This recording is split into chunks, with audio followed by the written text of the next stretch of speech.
दोस्तों, आज हमारे Bharat Ratna doctor B are Ambedkar ji की जयंती है। दोस्तों, जो इन्होंने हमारे लिए किया है, भारतीय समाज के लिए किया है, वो उसके बारे में सोचना समझना और गहराइयों से उसके बारे में हम जानकारी जान लेना, ये हमारा कर्तव्य है। तो रुतबा मेरे सर को तेरे संविधान से मिला है, रुतबा मेरे सर को तेरे संविधान से मिला है, ये सम्मान भी मुझे तेरे संविधान से मिला है। औरों को जो मिला है वो मुकद्दर से मिला है, औरों को जो मिला है वो मुकद्दर से मिला है, हमें तो मुकद्दर भी तेरे संविधान से मिला है। ना ज़िंदगी की खुशी ना मौत का गम, जब तक है दम जय भीम गाएंगे हम।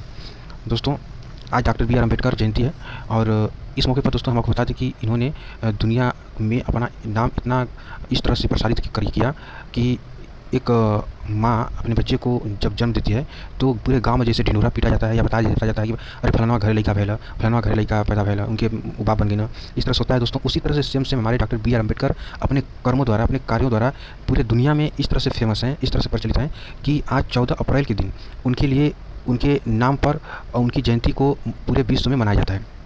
कब? 14 अप्रैल को मनाया जाता है। ठीक, अब देखिए 14 अप्रैल को मनाया जाता है और डॉक्टर साहब जो थे, जो हमारे डॉक्टर साहब थे, वो एक न्यायिक और शास्त्रीय दलित नेता थे। उन्होंने भारत के संविधान की मसौदा समिति का नेतृत्व किया और स्वतंत्र भारत के पहले कानून मंत्री के रूप में भारत की सेवा किया, अपने देश की सेवा की। और देश के हर नागरिक के लिए संविधान निर्माता अम्बेडकर जी का जीवन एक शिक्षक, एक हमारे शिक्षा देने के लिए, या ऐसा कहा जाता है कि जो डॉक्टर साहब थे, हमारे बी आर अम्बेडकर जी थे, ये समानता और न्याय का प्रतीक इनको माना जाता था। ये सामाजिक कार्यकर्ता बहुत ज़्यादा थे।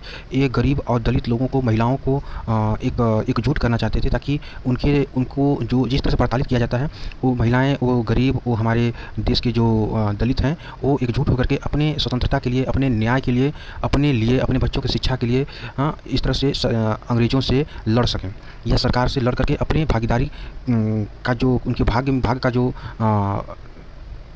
महसूस किया जाता है कि जैसे कोई भी चीज़ हमारा खाने पीने का हो गया, रहने का हो गया, आज़ादी हो गई, किसी भी जगह जाने का आज़ादी। हाँ, जैसे हम नेता हैं, कोई नेता बनना चाहता है तो ऐसा ना हो कि वो गरीब है, चाहे वो दलित है, तो उसको नेता बनने से उसको रोका जाए, या कोई पढ़ना चाहता है तो उसको इस तरह ना रोका जाए कि वो गरीब है। ठीक, इस तरह ऐसे काम हमारे बाबा साहब ने किया था। और बाबा साहब का एक यह कहना था कि जो सामाजिक परिवर्तन इसमें लाना चाहते थे, उन्होंने कहा था कि शिक्षा सामाजिक परिवर्तन का माध्यम है। शिक्षा क्या है? सामाजिक परिवर्तन का माध्यम है। शिक्षा सामाजिक परिवर्तन का जो माध्यम है। समय आने पर भूखे रह लीजिए, समय आने पर भूखा रहिए, चलेगा, लेकिन लेकिन लेकिन अपने बच्चों को पढ़ाइए ज़रूर, अपने बच्चों को पढ़ाइए ज़रूर। तो दोस्तों, भारतीय जो संविधान है, उसके पितामह कहे जाने वाले डॉक्टर बी आर अम्बेडकर का जन्म 14 अप्रैल 1891 को मध्य प्रदेश के इंदौर शहर के महू जिले में हुआ था। दोस्तों, बाबा साहिब को पत्रिकाओं का नेता या संविधान के निर्माता और समाज के रूप में जाना जाता है। बाबा साहेब के बचपन का नाम की अगर हम बात करें दोस्तों, तो भीम सतपाल था। जब वो प्रधान अध्यापक थे तो उनका नाम श्री रामजी मोलाजी था। और डॉक्टर साहब जो हमारे हैं, उन्होंने हमेशा शोषित और व्यभिचारी महिलाओं के लिए काम किया, जो हम अभी जस्ट बताए हैं। तो दोस्तों, इसमें वे पढ़ाई के लिए जब पढ़ना चाहते थे तो क्या किए कि पहली बात तो ये कि दलित होने के नाते इनको बहुत सी जगहों से, शिक्षा स्थल से या स्कूलों से इनको रोक टोक लगाया गया कि तुम नहीं यहाँ बैठ के पढ़ सकते हो। इस तरह की चीज़ें या अशब्द का यूज किया गया, उस समय प्रयोग किया गया, पढ़ाई से मना करते थे लोग। लेकिन फिर भी हमारे बाबा साहब अम्बेडकर ने खुद परेशानियों को झेला और उन सब चीज़ों से लड़े और अपनी शिक्षा को मजबूत किया। और यही नहीं, केवल भारत में ही नहीं, उन्होंने पढ़ने के लिए अमेरिका और जर्मनी की यूनिवर्सिटियों का भी दौरा किया, वहाँ भी पढ़े। उसके बाद जब पढ़े तो पढ़ने के बाद वो चाहते थे कि समाज से भेदभाव जो उनके साथ हुआ है, इस तरह की चीज़ें वो समाज में न रहें, ताकि जो और सब देश के निर्माण में बच्चे, चाहे महिलाएं, चाहे दलित, गरीब, सबका भागीदारी एक समान निश्चित किया जाए, ठीक, सुनिश्चित किया जाए। जब वे 5 साल के थे तो उनकी माता का मृत्यु हो गया था। दोस्तों, अपनी शिक्षा पूरी करने के लिए मुंबई जब वो चले आए थे, मुंबई से ही बैचलर ऑफ आर्ट यानी कि BA किया था।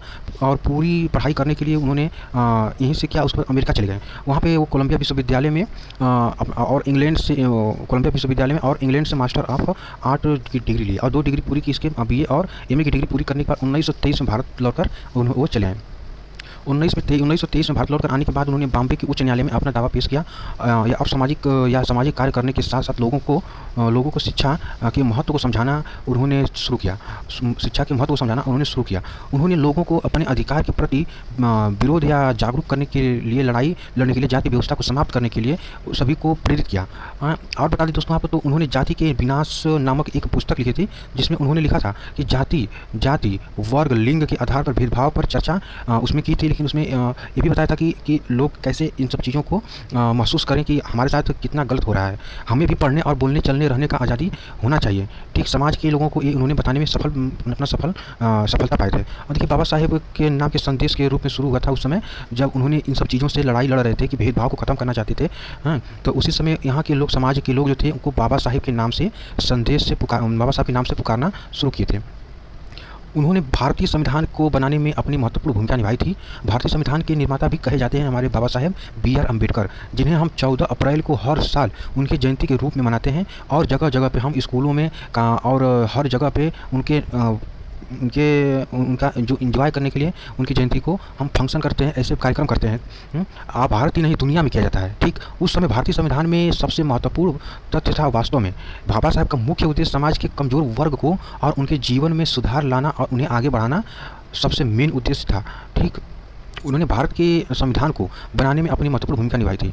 ठीक, ये तो आपको पता ही है 1900। लेकिन अब देखिए, जब ज़िंदगी मोड़ लेती है ना, जब कोई भी चीज़ काम करने के बाद आप को लगता है कि ये काम सही से इसका यूज नहीं हो रहा है, तो आपको खुद गिल्टी फील होती है। तो 1947 में उन्हें भारत सरकार द्वारा कानून मंत्री बनाने के बाद और भारतीय संविधान के निर्माण का अहम भूमिका निभाने के बाद बाबा साहब ने 1991 में पद से अपने इस्तीफा दे दिया था।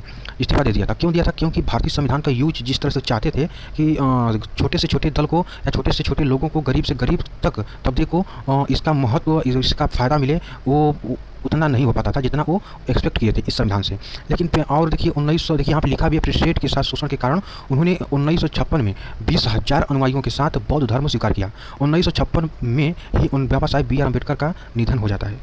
हमारे बाबा साहब का 1956 में निधन हो जाता है, जो हमें हर चीज़ की आज़ादी दिया, बोलने का, रहने का, चलने का, फिरने का, हर जगह जाने का, जहाँ हमें रोक टोक था वहाँ तक जाने का। अरे यहाँ तक था पहले लोगों को बताइए पानी तक पीने के लिए रोना तड़पना पड़ता था।